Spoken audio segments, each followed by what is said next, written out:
আজকের ভিডিওতে একটি শক্তিশালী শত্রু দমনের প্রয়োগের কথা বলবো। আপনার পিছনে যদি প্রচণ্ডভাবে কোনো ব্যক্তি শত্রুতা করে বা কাউকে লোক লাগিয়ে সম্মানহানি করে, আপনার নিজের জমি নিজের নয় জোর করে দখল করে নিয়েছে, যদি এমনটি হয় তাহলে আজকের এই প্রয়োগটি আপনি করুন। সে যত বড় শত্রু হোক না কেন, সে দমন হবেই। আপনি যদি তান্ত্রিক গুণের কাজ শিখছেন বা করছেন, তাহলে এই প্রয়োগটি শিখে রাখেন, আপনারও একদিন কাজে আসবে।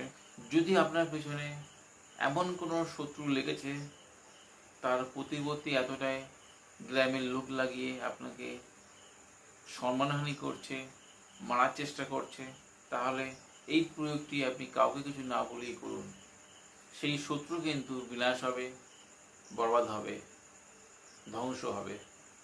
ভিডিও একটি গাছের কাণ্ডর কথা বলা আছে। এই প্রয়োগটি করতে হলে যে কোনো অমাবস্যা যুক্ত শনিবার মঙ্গলবার দিন করতে হবে। যজ্ঞডমুর গাছের কাণ্ড, এই যজ্ঞডমুর গাছের কাণ্ড 4 আঙুল, এই 4 আঙুল পরিমাণ নিতে হবে।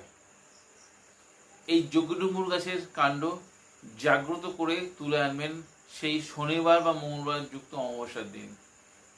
গাছে কাণ্ড কাটার সময় আপনি ভাববেন আপনার শত্রু কিন্তু দমন হচ্ছে, এমনভাবে দমন আপনি করছেন সে আপনার পায়ের তলায় আছে।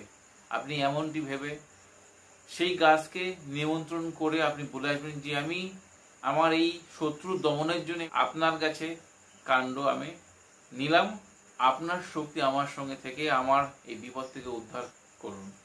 গাছের কাণ্ড শত্রুর আসা যাওয়া পথে অথবা তার বাড়ির ঈশান কোণে পুঁতে দিন, সেই অমাবস্যা তিথিতে বা এমন সময় আপনি কাজ করবেন যেন লোকে না দেখে না টোকে। তারপর দেখুন না বন্ধুরা, সে কিন্তু ধ্বংস হবে, আপনার রাস্তা থেকে সরে যাবে। সে যত বড়ই আঙুল তুলে কথা বলবে না কেন, আপনার সামনে কিন্তু মাথা নিচু করে কথা বলবে, দমন হবেই। বিশ্বাস রেখে গুরুর শরণ নিয়ে কাজ করলে আপনাদের অবশ্যই উপকার পাবেন। এই প্রয়োগটি তখনই করবেন যখন আপনার পিঠ দেয়ালে ঠেকে যাবে, নচেত খারাপ কাজ করবেন না। কারণ এই অদৃশ্য শক্তি দেখা যায় না, কিন্তু এই কুফল আপনাদের জীবনে বর্তাবে। আপনাদের যদি ভিডিওদের উপকারে আসে, আপনাদের বন্ধু বান্ধব বা সোশ্যাল মিডিয়ায় শেয়ার দিতে ভুলবেন না। আজ বন্ধুরা এই পর্যন্ত, দেখা আগামী পর্বে। ততক্ষণ সবাই সুস্থ থাকুন, ভালো থাকুন। জয় মা তারা, জয় মা কামাখ্যা, জয় গুরু বামদেব। নমস্কার বন্ধুরা।